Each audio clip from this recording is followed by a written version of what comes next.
All right. I don't know. Is this a season of hot takes? I feel like that's a summer before training camp starts type of thing. But if you look back in our video archives, when we talked about undrafted free agents, when all of them got signed to the roster, the 90-man roster, we took a couple of guys that were like, I think this dude has a shot. And we know we have a much deeper team this year. So the idea of undrafted free agents, a bunch of them making the team, I don't know. It doesn't always seem as probable or plausible, but I got a guy, and I'm not going to sit here right now and downplay this because I'm excited. I feel like he makes the team, and I feel like he actually plays this year, and I feel like he's going to be a second team defender for us, and that is a cornerback by the name of Starling Thomas the fifth. He is out of UAB. He's a trailblazer, as you might add. So here's what I'm going to do in this video. I'm going to talk to you about where he fits in the roster. I'm going to give you some backup from what beat writers are saying.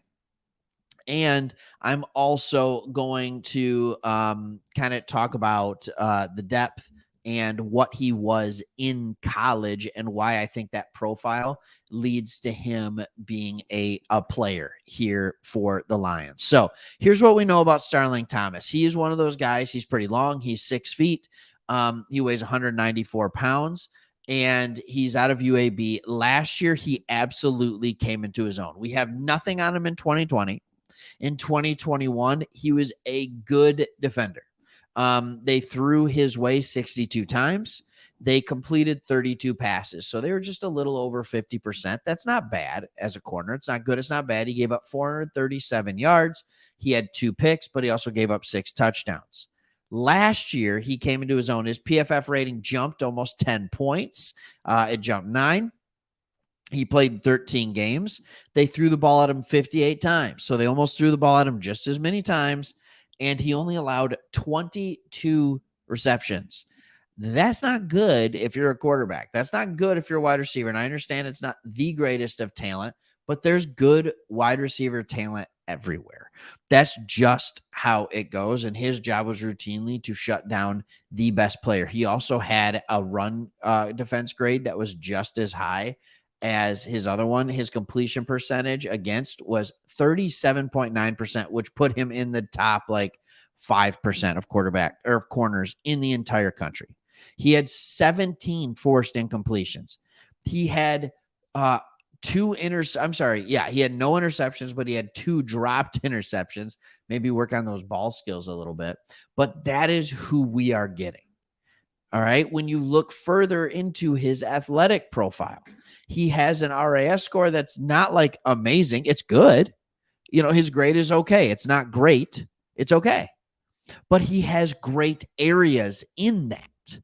He has things that you can look at and be like, oh, yeah, this guy can become an elite corner because of where his grade is good.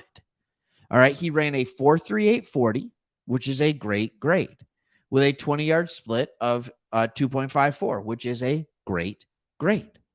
He has a vertical of 37.5 inches, which is a great grade.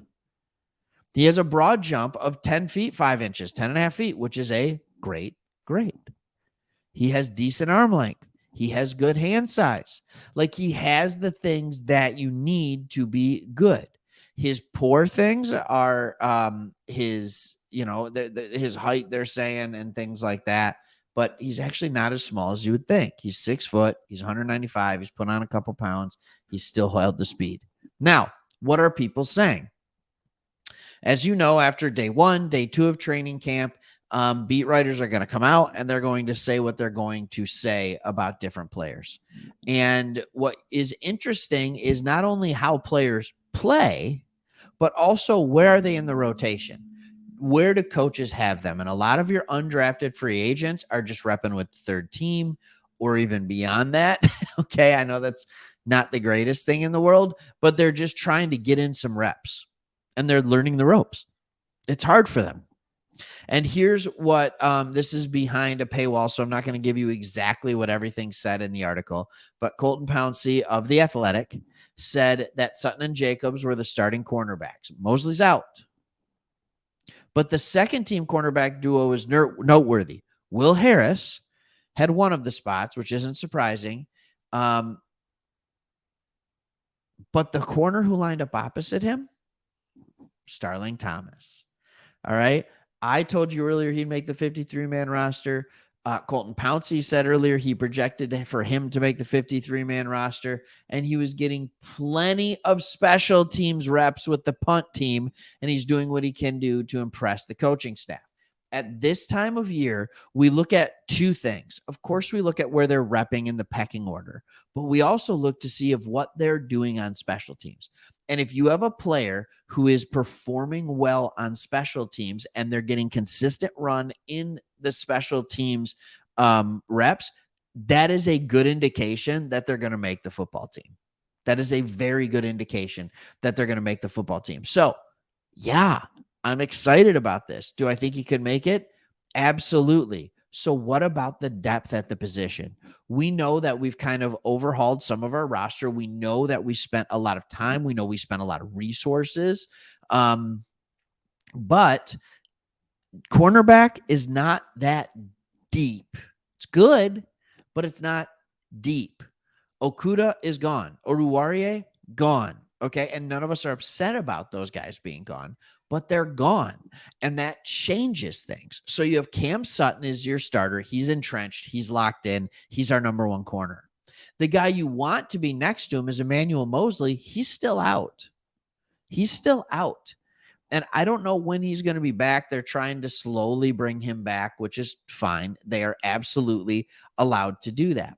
But behind them, Jerry Jacobs, who now is a starting corner. Will Harris, fine. He'll make this team because he can play nickel. He can play a little safety if he has to. He can play outside. He's very versatile, so he's going to make this team. But let me know if any of these other names set your hair on fire. Khalil Dorsey, Brandon Joseph, Jaron Williams, Chase Lucas, Savion Smith. Not bad players. I mean, not good players. Why not a guy who has the chance to come up there and make something happen? And cornerback is the position where Brad Holmes has proven he can spot talent where most people don't. That's our corner room. You're telling me this guy doesn't have the inside track to make the team? I think he does. I think he does. Chase Lucas is a slot guy. He's a slot guy. Or nickel, I should say. I don't know why I said slot. He's playing over the slot. Starling Thomas has a chance to make this team, and I think he will. And he's one of those guys that you need to be watching for him when he is on the field during the preseason. Let's see what he can do.